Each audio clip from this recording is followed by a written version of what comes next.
BJP JDS ಮೈತ್ರಿ ಅಂತ ಹೇಳ್ಕೊಂಡು ಚುನಾವಣೆಯಲ್ಲಿ ಅಬ್ಬರಿಸಿದಂತಹ ಈಗ ದೋಸ್ತಿ ನಾಯಕರು ಈ ದೋಸ್ತಿಯಲ್ಲಿ ಬಿರುಕು ಉಂಟಾಗಿದೆಯಾ? ಮೈತ್ರಿಯಲ್ಲಿ ಸಮನ್ವಯತೆಯ ಕೊರತೆ ಕಾಣಿಸ್ತಾ ಇದೆ. ಚುನಾವಣೆಗಷ್ಟೇ ಮೈತ್ರಿ ಸೀಮಿತ ಆಯ್ತಾ ಅನ್ನುವಂತಹ ಪ್ರಶ್ನೆ ಕೂಡ ಇದೆ. ಕಾರಣ ಒಂದೊಂದೇ ಬೆಳವಣಿಗೆಗಳನ್ನ ಹೋರಾಟಗಳನ್ನ ಗಮನಿಸ್ತಾ ಹೋದ್ರೆ ಈ ಒಂದು ವಿಚಾರ ಹೌದು ಅಂತ ಅನ್ಸುತ್ತೆ. ಮುಡಾ ಹಗರಣದ ಹೋರಾಟದಲ್ಲಿ ಮಾತ್ರ ಒಗ್ಗಟ್ಟು ಕಾಣಿಸ್ತು, ಆದ್ರೆ ಅದು ಕೂಡ ಬೇರೆ ತಿರುವನ್ನ ಪಡ್ಕೊಂಡಿದ್ದು ನಾವು ಗಮನಿಸಿದ್ವಿ. ಆದ್ರೆ ಬೈ ಎಲೆಕ್ಷನ್ ಸೋಲಿನ ಬಳಿಕ ಈಗ ಎರಡೂ ಪಕ್ಷಗಳ ನಾಯಕರುಗಳು ದೂರ ಆಗಿದಾರ. ಹೋರಾಟಗಳು ಏಕಾಂಗಿ ಹೋರಾಟ ಆಗ್ತಾ ಇದೆಯಾ? ಸರ್ಕಾರದ ವಿರುದ್ಧ ಕೇವಲ ಬಿಜೆಪಿ ಮಾತ್ರ ಹೋರಾಟವನ್ನ ನಡೆಸ್ತಾ ಇರೋದು ಯಾಕೆ ಅನ್ನುವಂತಹ ಪ್ರಶ್ನೆ ಇದೆ.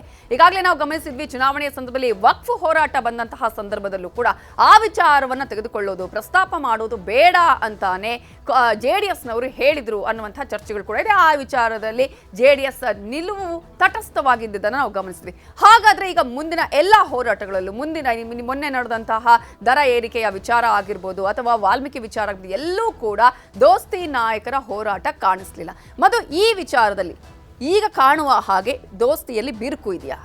ನವಿತಾ, ಈ ಮೈತ್ರಿ ಆಗಿರುವಂಥದ್ದೇ ಹೈಕಮಾಂಡ್ನಿಂದ ಇಂಪೋಸ್ ಆಗಿರುವಂಥದ್ದು ಅನ್ನೋ ಒಂದು ಇಂಪ್ರೆಷನ್ ಖಂಡಿತ ಬಿಜೆಪಿ ಒಳಗಡೆ ತುಂಬ ನಾಯಕರುಗಳಲ್ಲಿದೆ. ನಿಖಿಲ್ ಕುಮಾರಸ್ವಾಮಿ ಅವರ ಟಿಕೆಟ್ ವಿಚಾರದಲ್ಲೂ ಕೂಡ ಇಲ್ಲಿನ ನಾಯಕರುಗಳು ಹೇಗೆಲ್ಲ ಯೋಗೇಶ್ವರ್ ಪರ ನಿಂತಿದ್ರು, ಅದು ಗೆಲುವು ಸೋಲಿನ ಕ್ರೈಟೀರಿಯಾ ಬೇರೆ. ಆದರೆ ಮೈತ್ರಿ ಅಂತ ವಿಚಾರ ಬಂದಂಥ ಸಂದರ್ಭದಲ್ಲೂ ಕೂಡ ಯಾಕೆ ಅಷ್ಟೆಲ್ಲ ಆಸ್ತಿಯನ್ನು ವಹಿಸಿದ್ರು ಅಂದರೆ, ಕುಮಾರಸ್ವಾಮಿ ಅವರಿಗೆ ಸಿಕ್ಕಂಥ ವೇಗ ಲೋಕಸಭಾ ಚುನಾವಣೆಯ ಗೆಲುವಿನ ನಂತರ ಈಗಲೂ ಕೂಡ ಮೈತ್ರಿ ಸಭೆಗಳಲ್ಲಿ ದಿಲ್ಲಿ ಮಟ್ಟದಲ್ಲಿ ಕುಮಾರಸ್ವಾಮಿ ಅವರ ಮಾತಿಗಿರುವಂಥ ಬೆಲೆ ಇದೆಲ್ಲವೂ ಕೂಡ ಹಲವಾರು ಸ್ಥಳೀಯ ನಾಯಕರುಗಳನ್ನು ಬೇಜಾರು ಮಾಡಿಸಿದೆ. ಆದರೆ ಅಂಥದ್ದೊಂದು ಅವಕಾಶಕ್ಕೆ ಯಾವ ನಾಯಕರುಗಳು ಕಾಯ್ತಾ ಇದ್ರಲ್ಲ, ಅಂಥದ್ದೊಂದು ಅವಕಾಶವನ್ನು ಚನ್ನಪಟ್ಟಣದ ಸೋಲು ತಂದು ಕೊಟ್ಟಿದೆ. ಸೊ ಹೀಗಾಗಿ ಅದೊಂದು ಬೇಕಿತ್ತು ಸ್ಥಳೀಯ ಬಿಜೆಪಿ ನಾಯಕರಿಗೆ ಅನ್ನೋ ರೀತಿ ಒಂದು ವರ್ತನೆ ಈ ಒಂದು ಎಕ್ಸ್ಟೆಂಡೆಡ್ ವರ್ಷನ್ಗಳಲ್ಲಿ ಕಾಣ್ತಾ ಇರುವಂಥದ್ದು. ಹಲವಾರು ಹೋರಾಟಗಳಲ್ಲೂ ಕೂಡ ಅಕಸ್ಮಾತ್ ಜೆಡಿಎಸ್ ಅನ್ನ ಪಕ್ಕಕ್ಕೇರಿಸಿಕೊಂಡಂಥ ಸಂದರ್ಭದಲ್ಲಿ ಒಂದು ವೇಳೆ ಓವರ್ಟೇಕ್ ಕೂಡ ಮಾಡ್ಬೋದು. ಈಗಾಗಲೇ ಇರುವಂಥ ಅವರು ಏನು ಹೈಕಮಾಂಡ್ ಜೊತೆಗಿರುವಂಥ ಸಂಪರ್ಕವನ್ನು ಇನ್ನಷ್ಟು ಕೂಡ ಜಾಸ್ತಿ ಮಾಡ್ಕೊಬೋದು ಅನ್ನೋಂಥ ಒಂದು ಆತಂಕ ಇದ್ದೇ ಇದೆ. ಅದಕ್ಕೆ ಅತ್ಯಂತ ಸನಿಹದ ಉದಾಹರಣೆ ಅಂತಂದರೆ ಮೂಡಾ ಪಾದಯಾತ್ರೆ. ಈಗಾಗಲೇ ಈ ಹಿಂದಿನ ಸ್ಟೋರಿಯಲ್ಲಿ ಪಟೇಲ್ ಹೇಳಿದಂತೆ ಅದು ರಾಮನಗರದವರೆಗೂ ಒಂದು ರೀತಿ ಇತ್ತು, ರಾಮನಗರದ ನಂತರ ಮೈಸೂರಿಗೆ ಹೋಗುವಾಗ ಅದರ ಪಡ್ಕೊಂಡಂಥ ಸ್ವರೂಪನೇ ಬೇರೆ. ಹೀಗಾಗಿ ಆ ಒಂದು ಆತಂಕ ದಳದ ಬಗ್ಗೆ ಇದ್ದೇ ಇದೆ.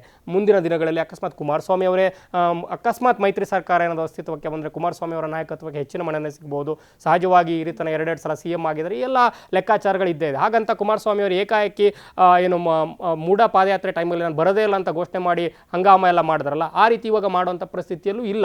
ಯಾಕಂತಂದರೆ ಚನ್ನಪಟ್ಟಣದ ಸೋಲು ಅವರ ವರ್ಚಸ್ಸನ್ನು ಕೂಡ ತಕ್ಕ ಮಟ್ಟಿಗೆ ಕುಂದಿಸಿದೆ.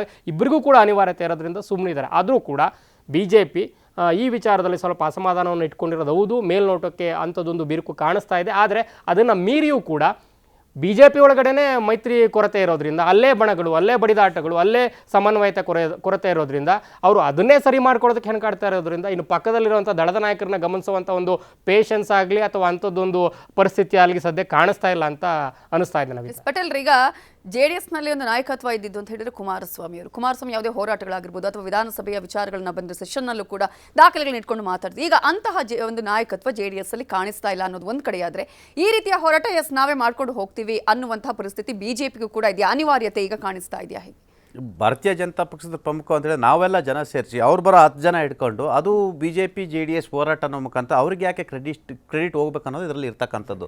BJP ಅರೇಂಜ್ಮೆಂಟ್ ಪ್ರೋಗ್ರಾಮ್ಗಳಿಗೆ, BJP ಅರೇಂಜ್ಮೆಂಟ್ ಹೋರಾಟಗಳಿಗೆ JDS ಕರೆದು ಅಲ್ಲಿ ನಿಮಗೆ ಕಾದು ಕೂತು ಅವ್ರು ಬಂದು ಆ ಕ್ರೆಡಿಟು JDS ಕೂಡ ಹೋಗೋದ್ರಿಂದ ಎಲ್ಲೊಂದು ಕಡೆ ಅದು JDSಗೆ ಅನುಕೂಲ ಆಗುತ್ತೆ ಅನ್ನೋದು. ಮತ್ತು ಮೊದಲು ಹೇಳ್ದಂಗೆ ಎಲ್ಲೊಂದು ಕಡೆ ರಾಜ್ಯ BJPಯಲ್ಲಿ ಅತ್ಯಂತ ಪ್ರಭಾವಶಾಲಿ ಮತ್ತು ಅತ್ಯಂತ ಪವರ್ಫುಲ್ ಲೀಡ್ರ್ ಯಾರು ಅಂತೇಳಿ ಅದು HD ಕುಮಾರಸ್ವಾಮಿ ಅವರು. ಇವತ್ತು ಕೂಡ BJP ಹೈಕಮಾಂಡ್ ವಿಶ್ವಾಸ ಕಾರಣಕ್ಕಾಗಿ ಈ ರಾಜ್ಯದಲ್ಲಿ ವಿಜೇಂದ್ರ ಬಣ, ಯತ್ನಾಳ್ ಬಣ, ಅಶೋಕ್ ಬಣ, ತಟಸ್ಥ ಬಣದಿಂದ ಅವರು ಕೂಡ ಬೇಸತ್ತು ಹೋಗಿದ್ದಾರೆ. ಹಾಗಾಗಿ ರಾಜ್ಯದ ಸರ್ಕಾರದ ವಿರುದ್ಧದ ಅನೇಕ ದಾಖಲಾತಿಗಳನ್ನು ಮತ್ತು ಸರ್ಕಾರದ ವಿರುದ್ಧ ಮಾಹಿತಿ ಬೇಕಂದರೆ ರಾಜ್ಯದ ಪಕ್ಷ ಮತ್ತಿತರ ಬೆಳವಣಿಗೆ ಬೇಕಂತ ಹೇಳಿದ್ರೆ ಇವತ್ತು ಕೂಡ HD ಕುಮಾರಸ್ವಾಮಿ ಜೊತೆ ಇವತ್ತು ಅಮಿತ್ ಶಾ ಇರ್ಬೋದು, ಪ್ರಧಾನಿಗಳಿರುವಂಥದ್ದು ಮತ್ತು ನಡ್ಡಾ ಅಂತ ಇರೋದು ಕೂಡ ಅವ್ರ ಜೊತೆ ಇವತ್ತು ಡಿಸ್ಕಷನ್ ಮಾಡುವಂಥ ಸ್ಥಿತಿ ನಿರ್ಮಾಣ ಆಗಿರುವಂಥ. ಅದಕ್ಕೆ ಯಾರು ಹೊಣೆ? ಸ್ವಯಂಕೃತ ಅಪರಾಧ. ವಿಜೇಂದ್ರ ಅವರ ಸ್ವಯಂಕೃತ ಅಪರಾಧದಿಂದ ಇವತ್ತು BJPಯ ಹೈಕಮಾಂಡ್ ಕೂಡ HD ಕುಮಾರಸ್ವಾಮಿಗೆ ಮಣೆ ಹಾಕುವಂಥ ಸ್ಥಿತಿ ನಿರ್ಮಾಣ ಆಗಿರ್ತಕ್ಕಂಥ ಇದು ಒಂದು ಭಾಗ.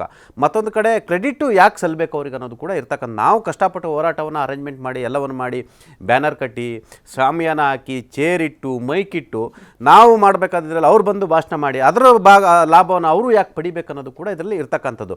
ಒಟ್ಟಾರೆ ನೀವು ಇತ್ತೀಚೆಗೆ ಒಕಪ್ ಬಿಟ್ಟರೆ ನಂತರದ ಅಷ್ಟು ಹೋರಾಟವನ್ನು ನೀವು ಗಮನಿಸಿ ಎಲ್ಲ ಒಂದು ಕಡೆ JDS ಮತ್ತು NDA ಭಾಗ ಒಟ್ಟಾಗಿ ಮಾಡಬೇಕು. ಇವತ್ತು ಅಮಿತ್ ಶಾ ವಿರುದ್ಧ ಪ್ರತಿಭಟನೆಗಳು ಆಗ್ತಿದೆ.